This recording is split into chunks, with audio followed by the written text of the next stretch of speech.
구체적인 이제 규제 내용은 시행령에 이제 입법이 되거든요. 이 시행령에선 뭘 규정을 했냐면 가상자산 관련된 미공개 중요정보 이용행위가 금지되는데, 그러면 이 미공개 중요정보 이용행위와 관련해서 중요한 거는 정보의 공개 시점이겠죠. 이 정보를 언제 공개하느냐가 시행령에 들어왔습니다. 정보를 공개한 다음에는 이게 미공개 중요정보가 아니기 때문에 공개된 정보로서 이용하더라도 이제 처벌받지 않게 되거든요. 우선은 구체적으로 살펴보면 가상자산 사업자가 가상자산 거래소에 중요정보를 공개할 수가 있어요. 공개한 방법 이후에 6시간이 경과하면 공개된 것으로 보는 거예요. 가상자산 거래소에 이제 어떤 홈페이지가 있을 거예요. 공시 홈페이지가. 그럼 거기에 중요 정보를 공개를 하는 거죠. 무슨 재단이 언제 몇 개를 추가 유통합니다. 또는 무슨 재단이 발행한 A 가상자산이 언제 상장이 됩니다. 그럼 이 공개 시점이 만약에 2023년 12월 25일 00시다. 그러면 2023년 12월 25일 6시부터 이게 공개된 것으로 보게 됩니다. 그래서 그때는 6시간이 지난 이후에는 거래에 사용하더라도 처벌받지 않게 되는 그런 정보가 되고요. 그러면 이 가상자산 거래소에서 공시하지 않고 가상자산 발행자가 공시하는 정보는 어떻게 할 것이냐. 가상자산 발행자가 이제 예를 들면 이더리움 재단이 자기네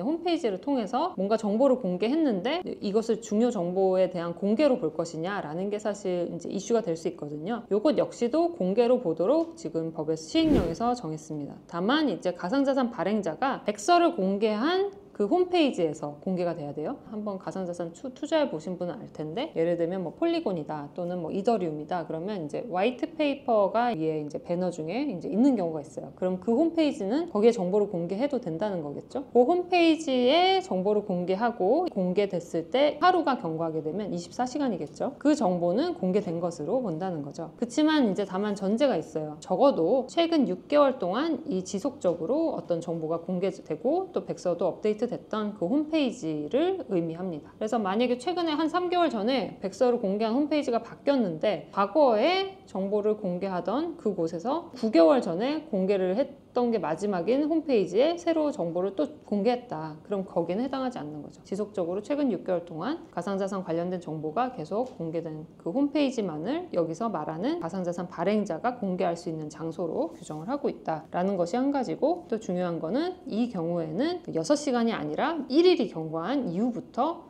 공개된 것으로 본다는 점이죠. 그 다음으로는 이제 이용자의 가상자산에 대한 임의적 입출금이 금지됐어요. 그러니까 가상자산 거래소에서 마음대로 뭐 특별한 이벤트 없이 언제부터 언제까지 가상자산에 대한 입출금이 정지됩니다. 그리고 며칠 이후부터 다시 개재될 예정입니다. 라고 하는 게 과거에는 처벌 대상이 아니었지만 가상자산 이용자 보호법이 시행된 이후부터는 금지되는 행위인데요. 하지만 무조건 이거를 금지할 수는 없잖아요. 왜냐하면 뭐 해킹을 당한 가능성이 있어서 이제 이거를 입출금 금지할 수도 있고, 또 어떤 사업자가 뭐 폐업의 가능성이 있거나 영업 양도를 해야 되거나 또는 뭐 여러 가지 이벤트가 있어서 필요에 의해서 입출금을 차단해야 될 경우가 있을 수 있기 때문에 그 예외를 시행령에 정하고 있어요. 입출금 차단이 허용되는 예외로는 가상자산 관련 정보 시스템에 전산장애가 발생한 경우, 해킹뿐만 아니라 그냥 단순한 전산장애도 있을 수 있으니까 전산장애가 발생한 경우, 법원 수사기관, 그 국세청 금융당국에서 관련 법령에 따라서 요청한 경우, 그리고 해킹 등의 사고가 발생하였거나 발생할 것이 명백하게 예상되는 경우 등에는 입출금 차단이 기본적으로 허용이 됩니다. 대표적으로 보이스피싱 같은 경우가 있을 수 있겠죠. 그 다음에 가상자산 거래소에 대해서 법에 이상거래 감시 의무가 들어왔어요. 불공정 거래 행위 3가지 유형이 있기 때문에 3가지 유형을 이제 거래소에서는 계속해서 모니터링하고 발생하지 않도록 예방하고 탐지할 의무가 이제 법에 들어왔는데요. 이것을 위해서 실질적으로 이상거래 감시라는 것을 이제 하게 됩니다. 구체적으로 어떤 경우에 이상거래 감시 의무가 있냐, 그게 시행령에 들어왔고요. 가상자산 거래소는 기본적으로 가상자산의 가격이나 거래량에 뚜렷한 변동이 있을 때, 가격이 갑자기 주식시장은 5% 이상 상승하면 사이드카 같은 게 발동이 되는데 여기서는 그런 게 없으니까 갑자기 이상하게 별 이벤트 없는데 15%가 상승했다, 또는 거래량이 특별한 이벤트가 없는데 갑자기 100% 상승했다, 그러면 좀 이상하다라고 생각할 수 있겠죠. 이런 부분들을 거래소에서는 탐지해서 이제 이상거래 감시를 해야 된다라는 거고, 두 번째로는 가상자산의 가격 등에 영향을 미칠 수 있는 풍문이나 보도가 있을 때, 그리고 이상거래를 상시 감시해야 됩니다. 이상거래 감시 의무를 수행하면서 어떤 불공정 거래 행위에 해당한다는 어떤 강력한 의심이 들 수가 있잖아요. 이럴 때는 금융위원회하고 금융감독원에 즉시 통보를 해야 되고, 이것보다 좀 더 강력하게, 이건 의심이 아니라 혐의가 확실하게 입증이 된 경우, 그러면 이건 혐의가 어떻게 생각하면 충분히 증명이 된 경우라고 할 수 있겠죠. 이럴 땐 수사기관, 그러니까 검찰에 또는 경찰에 신고를 하도록 법에 규정이 들어왔습니다.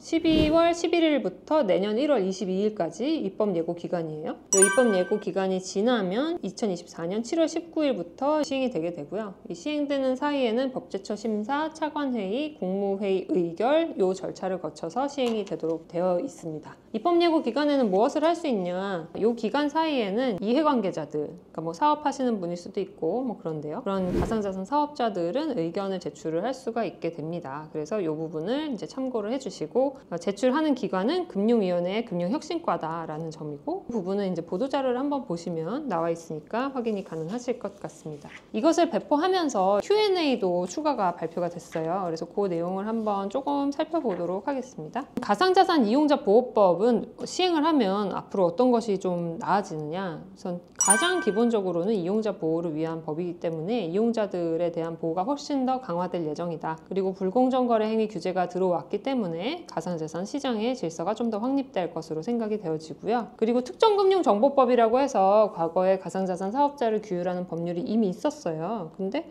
그러면 이 법하고 가상자산 이용자 보호법에 대해서는 어떤 관계가 있느냐? 특정금융정보법상의 신고제도는 그대로 유지가 되고요. 가상자산 이용자의 보호와 불공정거래 행위에 대한 규제가 가상자산 이용자 보호법에 들어온다라고 생각을 하시면 될 것 같아요. 그리고 NFT는 어떻게 되느냐? NFT는 기본적으로 가상자산 범위에서는 제외되는 것을 원칙으로 합니다. 하지만 이때 이제 거래가 된다거나 거래소에서 NFT를 거래한다 이러면 대부분은 가상자산으로 볼 가능성이 크고요. 지급결제 수단으로서 활용될 때 역시도 가상자산으로 이제 간주될 가능성이 높기 때문에 이 NFT와 관련된 거래 및 발행에 대해서는 좀 주의를 하실 필요가 있다. 라고 생각이 됩니다. 그리고 특히 앞으로 NFT 가이드라인을 마련해서 검토할 계획이라고 하시니까요. 이 부분도 참고를 하시면 좋을 것 같고 혹시 창호님은 디파이 써보신 적 있나요? 디파이라고 해서 CFI라고 하는 게 흔히 중앙화된 어떤 파이낸스 시스템이라고 하고 우리가 뭐 어떤 사업자가 특정하게 존재해서 거기서 가상자산을 이용한 담보대출이라든지 운용이라든지 이런 걸 하는 거를 CFI라고 하고 외국엔 이런 사업자가 많이 있어요. 근데 우리나라는 이게 명확하게 규제가 없기 때문에 이제 사실상 CFI라고 하는 사업자에 대한 범위는 굉장히 불명확한 상태인데 해외도 그렇고 우리나라도 그렇고 디파이 사업자는 존재하는데요. 디파이는 이런 가상자산을 예치하고 그 이후에 운용에 따른 수익을 받을 수 있는 구조가 어떤 스마트 컨트랙을 통해서 이루어지는 이런 거라고 생각을 하시면 될 것 같아요. 이런 탈중앙화된 서비스라고 우리가 흔히 이야기를 하는데요. 여기에 대해서는 이제 어떤 사업자가 주도적인 통제권을 가지고 있지 않다고 보는 것이 그들의 주장이기도 하고 일반적인 입장이라서 그러면 이런 특별한 주체가 없는데도 불구하고 프로토콜 또는 시스템만으로 구성된 이런 이제 디파이 서비스를 규제할 것이냐에 대해서는 논란이 많이 있습니다. 근데 아직까지는 명확한 규제는 없지만 지금 만들어진 가상자산 이용자 보호법 상으로 볼 때 만약에 주체가 존재한다 실제로 시스템을 운영하는 자든 어떤 자든 이제 실질적으로 보니까 이 디파이 서비스를 운영하는 사업자가 존재한다라고 하면 그에 따라서 맞춰서 규제를 하겠다라는 게 당국의 입장이다라고 생각을 하시면 될 것 같습니다. 그 다음에 과거에는 예탁금, 주식 같은 경우는 예탁금이라고 하는데 그 예탁금에 대해서는 이제 어떻게 생각하면 이자가 지급이 됐었는데 여기에 대해서 가상자산 이용자 보호법도 마찬가지로 예치금을 맡겨두면 거기에 따라서 이자가 지급될 가능성이 있다. 그래서 그때 얘기는 이제 이자라고 안 하고 예치금 이용료라는 용어를 씁니다. 그래서 사실상 우리가 가상자산 이용자 보호법에 따라서 돈을 맡기면 그 돈에서 발생된 일정한 수익도 우리한테 다시 돌아오게 되었다라는 점을 좀 긍정적인 점이라고 저는 생각을 해요. 그리고 이때 이제 예치금과 관련해서는 안전하게 보관되도록 하기 위해서 시행령에서 어떤 규정을 두었냐면요. 기본적으로 신탁을 하든지 또는 이제 제3채권자가 상계 감류할 수 없기 때문에 제3채권자가 집행할 수 없는 돈으로서 안전하게 보호되도록 장치를 마련했다라는 점을 좀 기억하시면 될 것 같고요. 그 다음에 이 논란이 많이 있었어요. 가상자산에 대한 예치 운용업이 그럼 허용되는 거냐 안 되는 거냐. 가상자산 예치 운용업이라고 생각하시면 우리가 가상자산을 A라는 사업자한테 맡기고 그에 따라서 발생되는 수익의 일부를 받는 이런 구조의 사업들이 과거엔 존재했 했는데, 가상자산 이용자 보호법이 시행될 경우에는 가상자산 사업자는 반드시 이용자들이 자기한테 맡긴 가상자산, 뭐 예를 들면 10개의 BTC를 맡겼다라고 하면 그 10개의 BTC를 실질적으로 보관하도록 하는 의무가 생겨났어요. 그래서 그 실질 보관 의무 때문에 이제 이 예치나 운용을 위해서 어딘가 다시 맡겨서 이제 운용을 하고 거기에서 발생되는 수익을 다시 투자자한테 나눠주는 구조인데, 이런 운용 행위가 사실상 매우 어렵게 되어서 사실상 금지되었다라고 생각을 하시면 될 것 같습니다. 그 다음에 미공개 중요정보 이용행위의 경우에는 공개 시점이 매우 중요하고, 발행인의 홈페이지에는 하루 뒤, 그리고 가상자산 사업자가 공개한 경우에는 이제 6시간 경과하면 중요정보가 공개된 것으로 본다는 것이고, 이 부분에 대한 이제 논란이 있었어요. 가상자산 사업자가 시장 조성 행위라고 해서 일정하게 유동성이 계속 공급되도록 하는 업무를 할 수 있느냐라는 이야기가 있었는데, 지금 법에는 예외적으로 계속해서 유동성을 공급하는 행위에 대해서 허용하는 규정이 없기 때문에 사실상 지금은 허용되기 어렵다라는 점이 지금 이제 가상자산 이용자 보호법의 Q&A에 나와 있습니다. 이렇게 이제 정리를 하면 될 것 같고요.